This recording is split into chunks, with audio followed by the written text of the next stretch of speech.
Gracias por esta invitación y un saludo a toda la audiencia de Coavisa.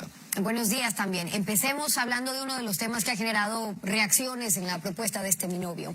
Usar las reservas del Banco Central para pagar deuda, como a los municipios, por ejemplo, cosa que no se podría cumplir si se aprueba la ley que quiere blindar las reservas del Banco Central. ¿Qué plantean en ese caso? Antes de contestar, Steffi, su pregunta, permítame con su licencia extender un abrazo solidario a todas las poblaciones donde están siendo afectadas por las lluvias tan intensas y también a la población de la sierra por la caída de cenizas, ¿no? Y pasando entonces a responder a su pregunta, tenemos que ponerlo en antecedentes, Steffi. El artículo 303 de la Constitución de la República establece como competencia exclusiva quien maneja la política económica, la política monetaria, crediticia y financiera es el gobierno central, es decir, el Ejecutivo, a través del Banco Central. Pero el proyecto de ley que envió el gobierno nacional del presidente Moreno le quiere quitar o pretende quitarle la competencia exclusiva al gobierno central, es decir, al nuevo gobierno. Por tanto, ese proyecto de ley bien hizo el Consejo Administrativo Legislativo, CAL, de devolverlo por inconstitucional. Hecha esa aclaración.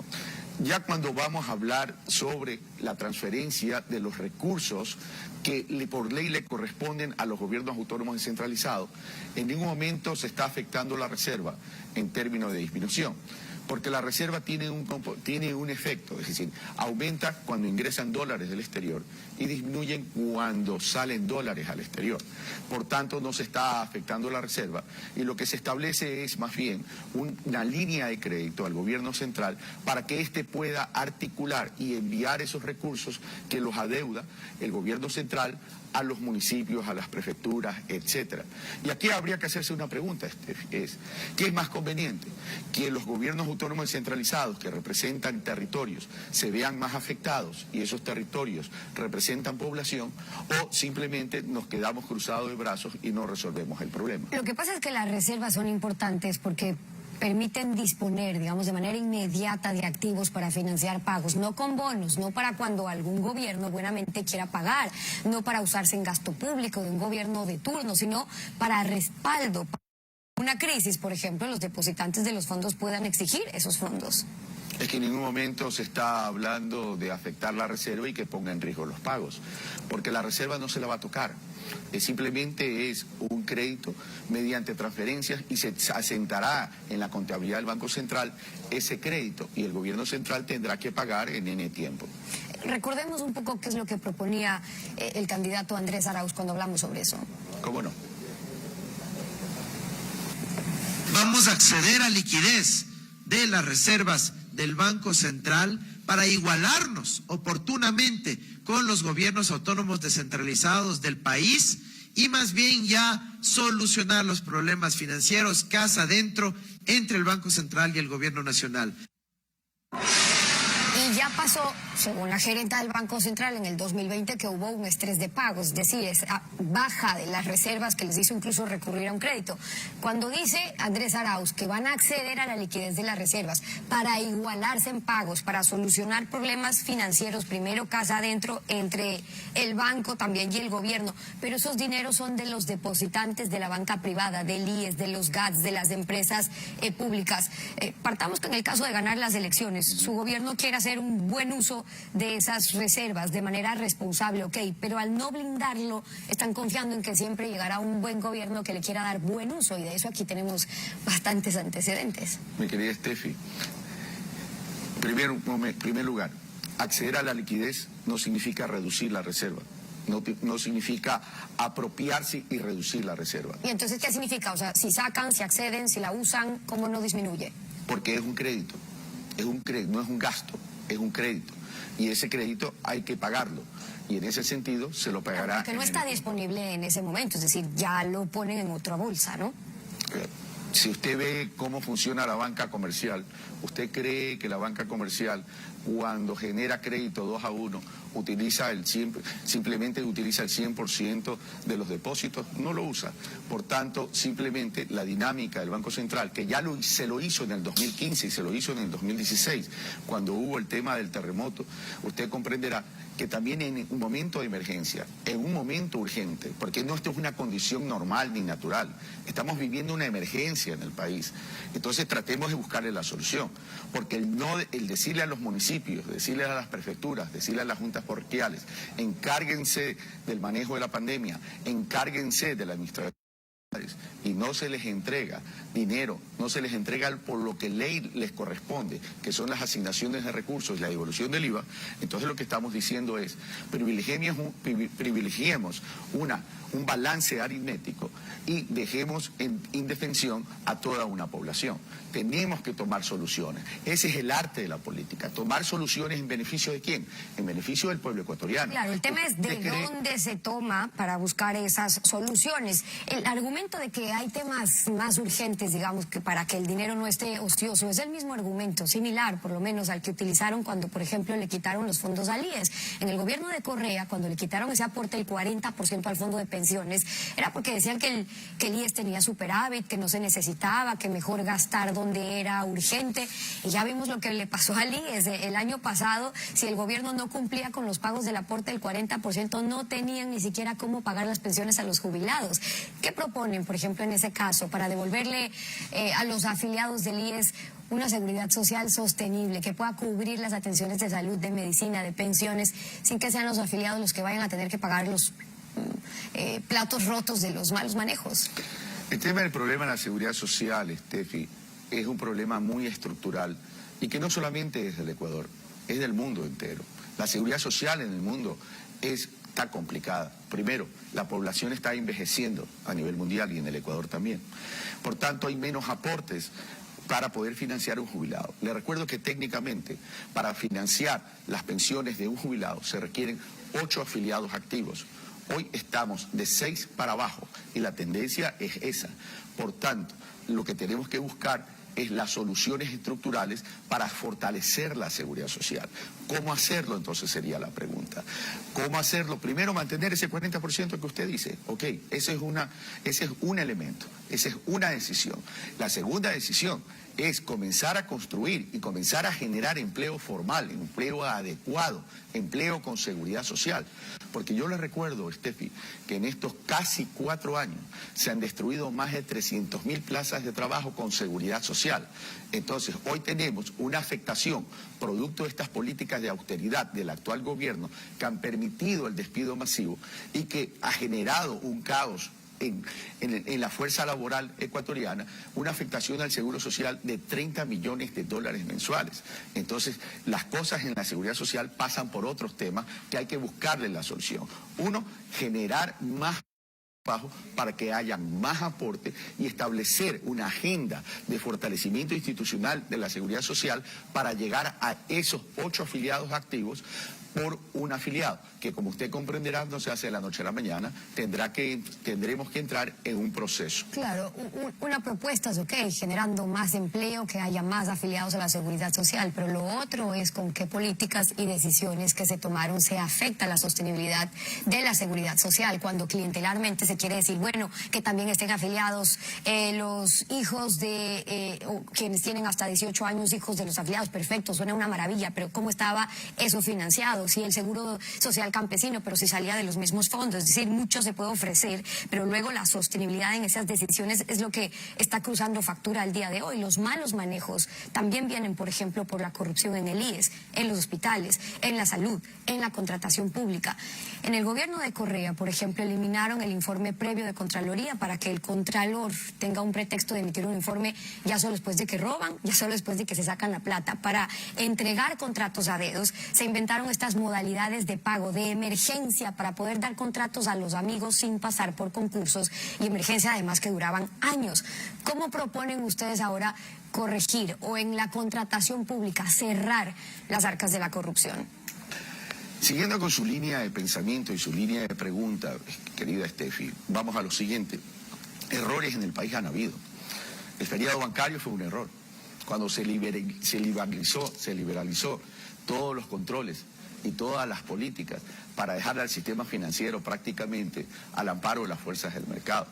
Vinieron los créditos subordinados, vinieron los créditos vinculados y la historia ya la conocemos. Lamentablemente esos errores también sucedieron. Entonces tenemos que ir solucionando errores y hacer una nueva forma de hacer política, crear una verdadera institucionalidad, porque aquí tenemos una variable. Y la variable que usted menciona es la variable del ser humano. Yo le recuerdo, Steffi, que yo fui miembro del Frente Transparencia y Lucha contra la Corrupción entre mayo del 2017 y diciembre del 2017.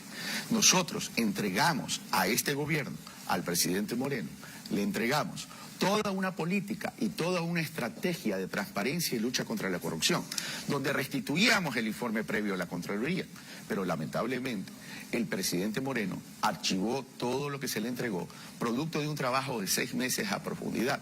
Ahora bien, ¿cómo luchar entonces contra la corrupción?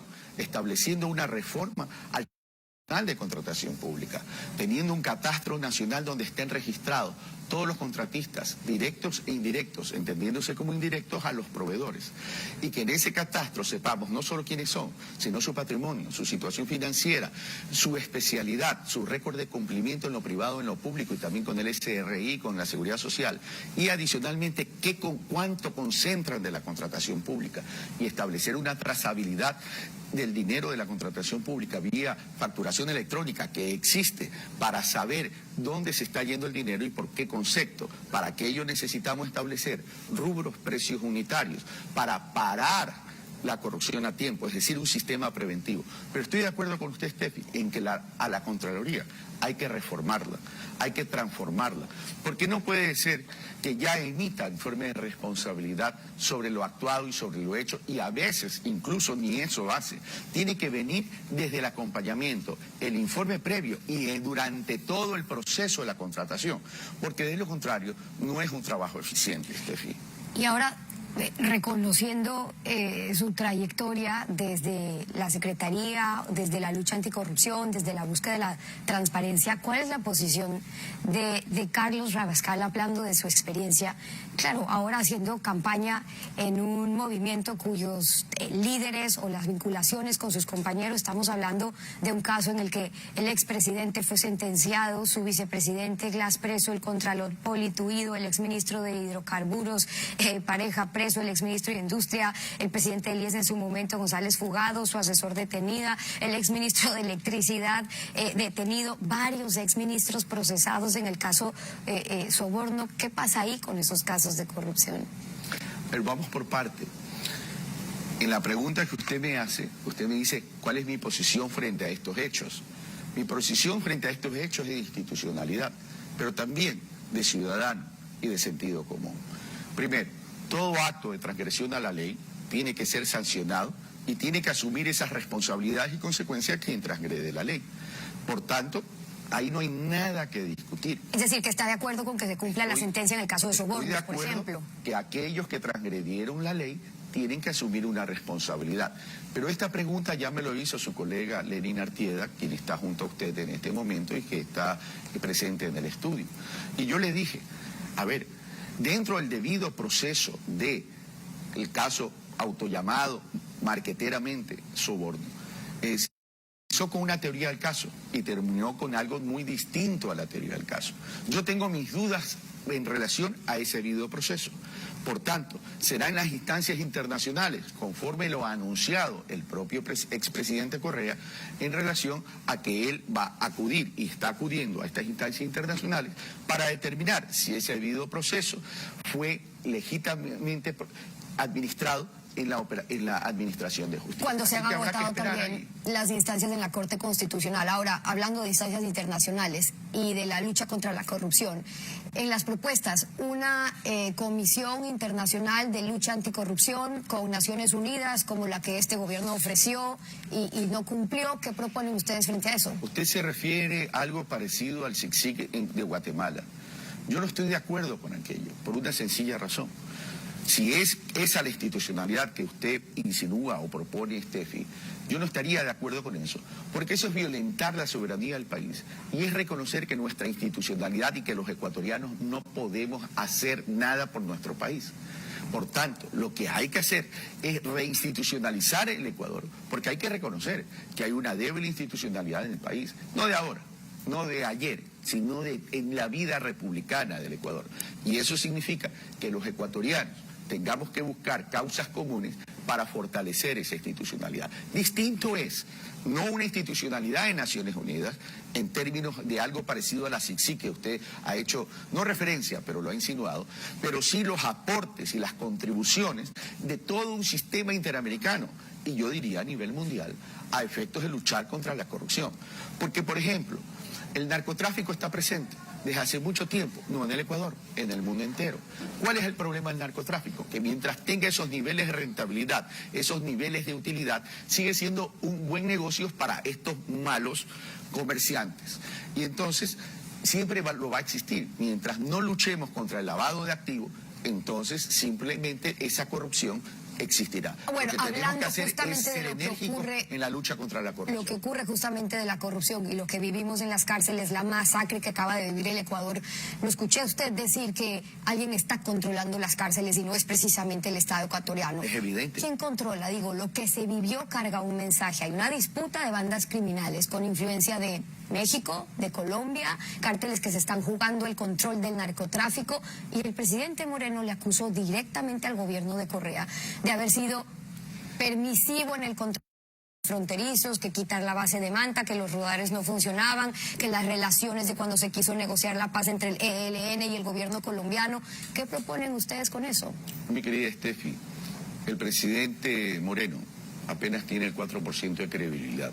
Ha dicho tal cantidad de cosas que se sabe que no son ciertas.